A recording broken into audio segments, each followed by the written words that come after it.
បាទសួស្តីពុកម៉ែបងប្អូនទាំងអស់គ្នាបាទវិលត្រឡប់មកជួបខ្ញុំម្ដងទីការធ្វើនៅដំណោះឆ្នោតយន្តនៅថ្ងៃទី3ខែ2ឆ្នាំ2026មកចែកជូនពុកម៉ែបងប្អូនទាំងអស់គ្នាដើម្បីធ្វើការលេងសងសណាងទាំងអស់គ្នាផងដែរនៅឆ្នោតយន្តណាពុកម៉ែបងប្អូនទាំងអស់គ្នា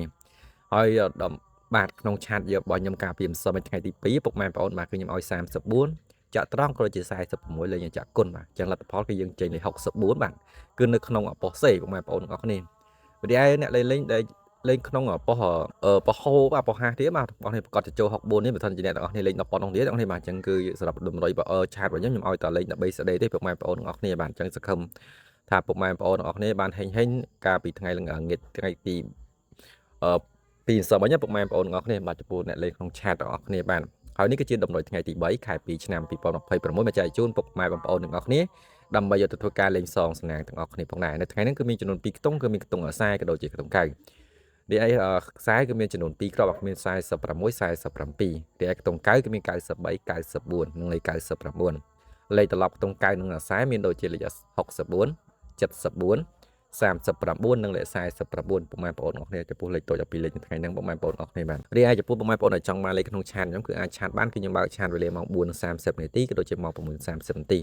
បាទនៅថ្ងៃទី3ហ្នឹងគឺលេខល្អទៀតទេពុកម៉ែបងប្អូនអរគ្នាបាទចឹងសង្ឃឹមតែហេងត្រូវឆ្នោតទាំងអស់គ្នាផងដែរចឹងសម្រាប់ពុកម៉ែបងប្អូនដែលថ្មីដើម្បីតាមដាននៅតម្រុយខ្ញុំបាទជារៀងរាល់ថ្ងៃកុំភ្លេចចុច Subscribe ចុចជាហើយដាក់រូបកណ្ដឹងអរគ្នាម្នាក់មួយដើម្បីងាយស្រួលការតាមដាននៅតម្រុយលទ្ធផលជារៀងរាល់ថ្ងៃពីខ្ញុំបាទតែម្ដងបាទលេខធំគឺមានចំនួន2គ្រាប់លេខធំទី1មានដូចជាលេខ467ពុកម៉ែបងប្អូនអស់នេះលេខចាក់គុណនិងលេខធំចុងក្រោយគឺ967ពុកម៉ែបងប្អូនអស់នេះលេខចាក់គុណបានចឹងសង្ឃឹមថានៅថ្ងៃទី3ហ្នឹងហេងទាំងអស់គ្នាចំពោះពុកម៉ែបងប្អូនដែលចូលចិត្តលេខក្នុងតម្រុយខ្ញុំនៅថ្ងៃទី3ទាំងអស់គ្នាផងដែរហើយតម្រុយនេះគឺពុកម៉ែបងប្អូនអស់គ្នាអាចធ្វើការលេខសងសំណាងរយៈពេល3ម៉ោងបាទគឺមានម៉ោង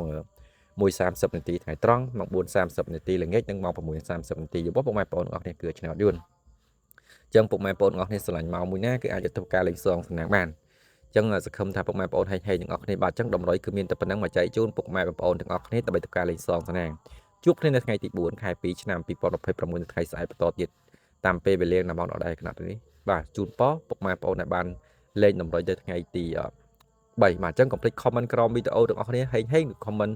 លេខ168ដើម្បីទទួលលាភទទួលជ័យផងដែរគ្រប់នេះបាយទាំងអស់គ្នាផងដែរបាទ